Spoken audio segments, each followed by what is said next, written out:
खातून जो है वो ब्लीड नहीं की रही, इसका मतलब ये है कि वो वर्जिन नहीं है। यस, औरतें ब्लीड जरूर करती हैं, स्ट्रेस की वजह से उनको पीरियड्स हो जाते हैं समटाइम्स। हम एज पेरेंट्स भी इवन अपने बच्चों को एज अप्रोप्रिएट सेक्स एजुकेशन इसलिए नहीं दे पाते क्योंकि उनके पास, माँ बाप के पास खुद ही नहीं है बताने को कुछ, कि वो क्या बताएं अपने बच्चों को। औरतें जो हैं हमारे यहाँ पे 24 आवर्स जो हैं अंडर गारमेंट्स पहन के रखती हैं। खासतौर पे औरतों के जो प्राइवेट पार्ट्स होते हैं they are very delicate. Males में इरेक्शन के प्रॉब्लम सुनने में आ रहा है, बहुत आ रहे हैं, और मार्केट में इसकी टैबलेट्स भी आ रही हैं और स्प्रेज भी आ रहे हैं। इरेक्शन भी साइकोजेनिक हो सकती है, टाइमिंग का इशू भी साइकोजेनिक हो सकता है, डिजायर में कमी, पेन का होना, प्रोलॉन्ग्ड ऑर्गेज़म होना, आपका ऑर्गेज़म का ना होना। फीमेल बहुत देर बाद उसका ऑर्गेज़म डिस्चार्ज होता है, तो उस टाइम जो मेल है वो तो कहते हैं कि अपना परफॉर्म कर लिया, उसका टाइम फीमेल के निस्बत कम होता है, तो उस टाइम जो फीमेल की इमोशनल हालत होती है उसमें आप किस तरह गाइड करती हैं? पार्टनर सेटिस्फेक्शन को बहुत ज़्यादा फोकस करना होता है, वहाँ पे ये प्रॉब्लम्स नहीं आते। दोनों के उन्होंने अपनी वाइफ्स को किस तरह से जो है वो केटर करना है, उन्होंने किस तरह से उनके साथ चलना है, किस तरह से उनकी सेटिस्फेक्शन के ऊपर काम करना है। हमारे यहाँ पे क्योंकि हम बात ही नहीं करते तो हम नहीं जानते कि औरतों को बेसिकली चाहिए क्या होता है, वो कैसे कनेक्ट करती हैं, वो कौन से ऐसे पॉइंट्स हैं उनकी बॉडी में जो उनको ज़्यादा अच्छे लगते हैं। हैज़ के बारे में आप और मैं तो पहले से नहीं जानते थे, but Quran has told us कि हैज़ क्या चीज़ होती है। कुरान में मेंशन है कि बच्चा कैसे बनता है। 9 मंथ्स औरत जो है अपने किन स्टेजेस से गुजरती है, बच्चा बनने का अमल क्या है। तो वाई यू आर सेइंग कि जी ये हमारी तालीम नहीं है। जो वर्जिनिटी कहा जाता है एक औरत के लिए बहुत इशू क्रिएट कर दिया जाता है कि हार्मोन टूटना कि प्रूव है उसके वर्जिन होने का, तो इसके रिलेटेड आप किस तरह गाइड करेंगी? इसका मेडिकल साइंस से और इसका जो है रिलीजियस जो चीज़ें हैं उनके साथ इसका कोई ताल्लुक़ नहीं है। वर्जिनिटी का ब्लड के साथ जो है वो कोई ताल्लुक़ जो है वो नहीं है। बेसिकली वर्जिनिटी ये है कि आप जिस इंसान के साथ हैं आप उसके बारे में सोचें, उसके साथ लॉयल रहें और उसके साथ अपनी ज़िंदगी को प्लान करें। बहुत सारे घर हमने टूटते हुए देखे हैं, लोगों की ज़िंदगियां बर्बाद होते हुए देखी हैं इस बात के ऊपर कि जी कोई खातून जो है वो ब्लीड नहीं की रही, इसका मतलब ये है कि वो वर्जिन नहीं है। ऐसा कोई हकीकत ना मेडिकल साइंस में होती है ना ही।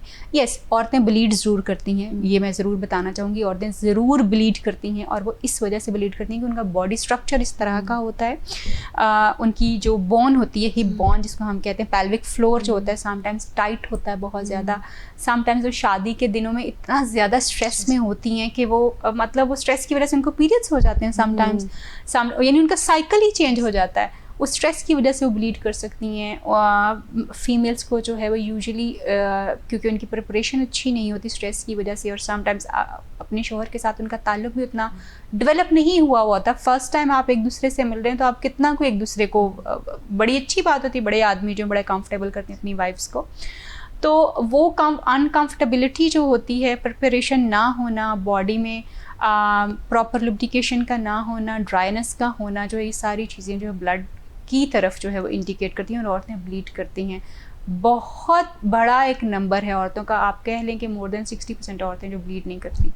और ये भी कहा जाता है कि फीमेल जो उनके प्राइवेट गारमेंट्स होते हैं डार्क कलर के ना पहने, स्पेसिफिक ब्लैक कलर, उससे कैंसर हो जाएगा या और बहुत सी डिजीज के साथ रिलेट की जाती है। ये भी क्या रियलिटी है कि मिथ है ये भी? अच्छा, सबसे इम्पॉर्टेंट बात में गारमेंट्स होते हैं औरतों के, उसके लिए ये बात किसी हद तक ठीक है, बिकॉज औरतें जो हैं हमारे यहाँ पे 24 आवर्स जो हैं अंडर गारमेंट्स पहन के रखती हैं, जिसकी वजह से जो आपका जो प्राइवेट पार्ट, ख़ास तौर पे औरतों के जो प्राइवेट पार्ट्स होते हैं दे आर वेरी डेलिकेट। आदमियों के भी होते हैं मगर औरतों का ब्रेस्ट ख़ास तौर पे, जब आपने बहुत टाइट किस्म के ब्रास पहने हुए होते हैं तो आपका ब्लड फ्लो रिस्ट्रिक्ट होना शुरू हो जाता है। आप इसको चंद घंटों के लिए तो वेयर कर सकते हैं, मगर आपने कोशिश आप ये करें कि जब आप अपने घर आ जाएं, रात का वक्त हो, अपने कमरे में आप जाएं तो आप अपने आप को रिलैक्स करें। आप हर इस तरह के हर चुंगल से अपने आप को आज़ाद करें ताकि आपकी बॉडी जो है वो नॉर्मलाइज करे। यस, हम ब्रेस्ट की हेल्थ को इम्प्रूव करने के लिए औरतों को ऐसे मसाजेस सिखाते हैं जिनसे उनका ब्लड फ्लो बेहतर होता है। कैंसर से उनको जो है प्रिवेंशन की तरफ हम लेके जाते हैं। ऑफ कोर्स हम रोक तो नहीं सकते मगर उसकी चांसेस को जो है कम करने में हेल्प करते हैं उनको, और उसमें जो है और उससे उनका ब्लड फ्लो बेहतर होने के साथ उनकी ओवरऑल हेल्थ जो होती है ब्रेस्ट की वो भी इम्प्रूव होती है। आई एम श्योर, मैं तो लोगों को कहूँगी कि आप इस्लाम को, आप कुरान को जो है वो ज़रूर पढ़िए। उसके आपको हर पारा जो है वो आपको एक तालीम देता है, लेकिन सूरह बकरा, सूरह निसा, सूरह नूर में जब आप चीज़ों को पढ़ते हैं तो आपको पता चलता है कि एज अप्रोप्रिएट सेक्स एजुकेशन किस तरह से इन्फोर्स की गई है।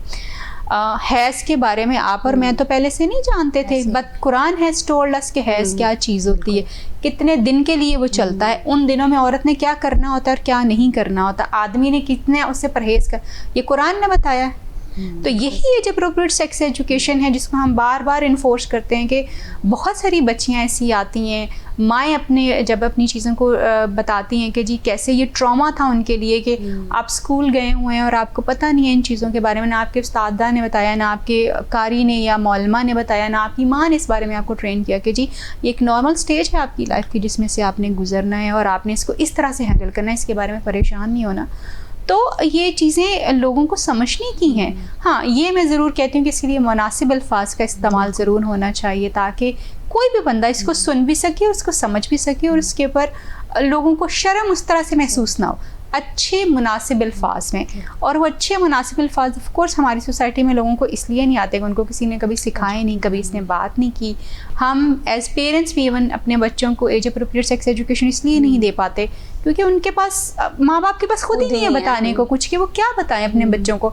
And I am very happy for this कि अब क्योंकि हम लोग बच्चों के लिए, माँ बाप के लिए ट्रेनिंग सेशंस कंडक्ट करते हैं जो कि हम एज के हिसाब से करते हैं। मसलन 1 ईयर का बच्चा जो है उससे लेकर 2.5-3 साल के बच्चे के लिए एक हम उसके पेरेंट्स को ट्रेन करते हैं कि उन्होंने इस स्टेज के ऊपर बच्चे को कैसे ट्रेन करना है, उसकी पॉटी ट्रेनिंग कैसे करवानी है, उसकी जो साइकोसेक्सुअल स्टेज है इसको कैसे गुजारना है बेहतर तौर पे कि उसके दिमाग में कोई चीज़ कॉम्प्लिकेटेड जो है वह ना हो। बचपन आपका इतना ज़्यादा इम्पॉर्टेंट होता है कि आपके बचपन के एक्सपीरियंसेस, आपकी बचपन की लर्निंग जो होती है आपकी बाकी की सारी ज़िंदगी को इफ़ेक्ट करती है, वो अच्छी हो या बुरी हो। सो हम एज वाइज माँ बाप की ट्रेनिंग करवाते हैं कि उन्होंने मतलब टीन्स के जो उनके बच्चे हैं उन्होंने उनको किस तरह से एज अप्रोप्रिएट सेक्स एजुकेशन देनी है, जो छोटे बच्चे हैं उनको किस तरह से, और उससे पहले हम उन्हें एजुकेट करते हैं कि आप खुद फेमिलियर हों, आप खुद इसके साथ ईजी हों कि आपने ये अपने बच्चे को बताना है। देखें, हाँ, लोग अक्सर कहते हैं कि इसके बताने से क्या सेक्स अब्यूज़ कम हो जाएगा। नहीं कम होगा, मगर एटलीस्ट आपका बच्चा उस ट्रॉमा में नहीं जा पाएगा, वो आपको आके बता सकेगा, वो अपने आप को बचा सकेगा, बहुत सारी चीज़ें जो हैं वो हो सकेंगी। वो खुद किसी को बैड टच नहीं करेगा, वो खुद ना किसी को करने देगा ना खुद करेगा। सो बहुत सारी चीज़ें जो हैं वो आपका बच्चा बहुत नॉर्मली उस चीज़ में से जो है वो गुजर जाएगा। एंड देन अगेन अगर आप नहीं सिखाएंगे ना, लेट मी टेल यू, ये माशरा उसको सिखाएगा। वो बच्चा जिसको उसकी किताब में मेंशन है, कुरान में मेंशन है कि बच्चा कैसे बनता है। 9 मंथ्स औरत जो है अपने किन स्टेजेस से गुजरती है, बच्चा बनने का अमल क्या है। तो वाई यू आर सेइंग कि जी ये हमारी तालीम नहीं है, हम इसको दे नहीं सकते, हम इस पे बात नहीं कर सकते। वाई नॉट, क्यों नहीं हो सकती बात। मेल्स में इरेक्शन के प्रॉब्लम सुनने में आ रहा है, बहुत आ रहे हैं, और मार्केट में इसकी टैबलेट्स भी आ रही हैं और स्प्रेज भी आ रहे हैं। तो ये क्यों इतना प्रॉब्लम मेंस में आ रहा है ज़्यादा इरेक्शन का? इरेक्शन का प्रॉब्लम जो जितने भी सेक्सुअल प्रॉब्लम्स होते हैं औरतों में और मर्दों में, उनमें से मोर देन 80% में साइकोलॉजिकल फैक्टर्स जो हैं वो सबसे ज़्यादा इंपॉर्टेंट होते हैं। 20% में मैं एक बड़ा नंबर बता रही हूँ, इससे भी कम लोगों को जो है वो एक्चुअल प्रॉब्लम्स होते हैं जिनका मतलब हम कहेंगे कि उनको मेडिकल इश्यूज़ हो गए हैं और उनके प्रॉब्लम्स शुरू हो गए हैं। 80% लोगों को आप कह सकते हैं कि जी साइकोलॉजिकल और साइकोजेनिक सेक्सुअल प्रॉब्लम्स होते हैं। इरेक्शन भी साइकोजेनिक हो सकती है, टाइमिंग का इशू भी साइकोजेनिक हो सकता है, डिज़ायर में कमी, पेन का होना, प्रोलॉन्ग्ड ऑर्गेज़म होना, आपका ऑर्गेज़म का ना होना, ये सारी चीज़ें साइकोजेनिकली जो हैं वो एसोसिएटेड होती हैं। इरेक्शन वगैरह के प्रॉब्लम्स इसलिए हमारे यहाँ पे आते हैं कि लोगों के लिए एक्चुअली आदमियों के लिए उनकी सेक्सुअल हेल्थ इंपॉर्टेंट तो बहुत है और वो उसके लिए परेशान भी बहुत ज़्यादा होते हैं, इधर उधर से ख़बरें भी बहुत सुनते हैं और उनको यकीन भी बहुत ज़्यादा करते हैं, मगर they don't do anything for their sexual health. औरतें अपने चेहरों का कितना ज़्यादा ख्याल रखती हैं, हर वक्त कोई ना कोई उपटन लगा लिया, कुछ कर रही होती है ना, बिकॉज इट मैटर्स दैम। आदमियों को आप देखेंगे परेशान ज़रूर होंगे, but they don't focus their sexual health, अपने स्ट्रेस को कम नहीं करते, अपनी सेक्सुअल हेल्थ में कोई ऐसी चीज़ नहीं शामिल करेंगे जो उनके बॉडी सिस्टम को रेगुलेट कर जाए, जो उनके ऑर्गन की हेल्थ को, ब्लड फ्लो को बेहतर करे। ऐसी चीज़ें कुछ भी नहीं वो कर रहे होते, यानी उनकी सेक्सुअल हेल्थ इंपॉर्टेंट बहुत होती है मगर नेग्लेक्टेड बहुत ज़्यादा है।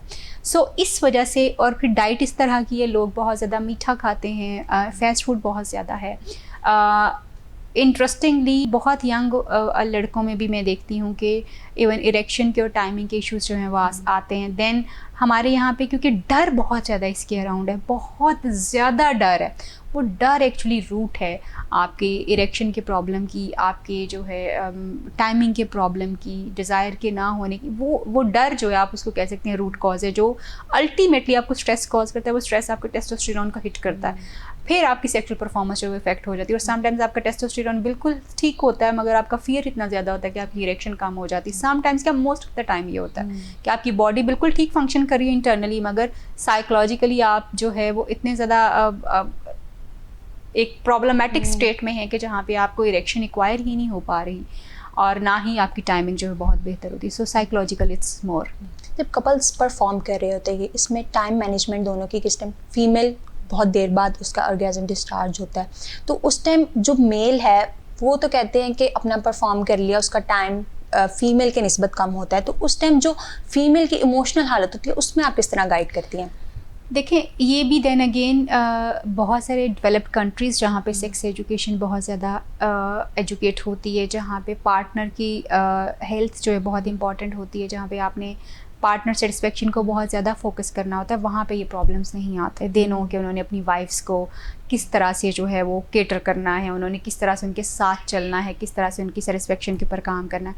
हमारे यहाँ पे क्योंकि हम बात ही नहीं करते तो हम नहीं जानते कि औरतों को बेसिकली चाहिए क्या होता है, वो कैसे कनेक्ट करती हैं, वो कौन से ऐसे पॉइंट्स हैं उनकी बॉडी में जो उनको ज़्यादा अच्छे लगते हैं, किसको ज़्यादा फोकस करने की ज़रूरत होती है। सो आदमियों को बेसिकली पता ही नहीं है कि हाँ, वो अपने माइंड से चलते हैं कि हमें ये चाहिए और हमने ऐसे करना है, शायद औरतों को भी ये अच्छा लग रहा है। तो जब वो अपने माइंड से चल रहे होते हैं तो चीज़ें ख़राब होना शुरू हो जाती हैं और फिर दे डोंट मैच।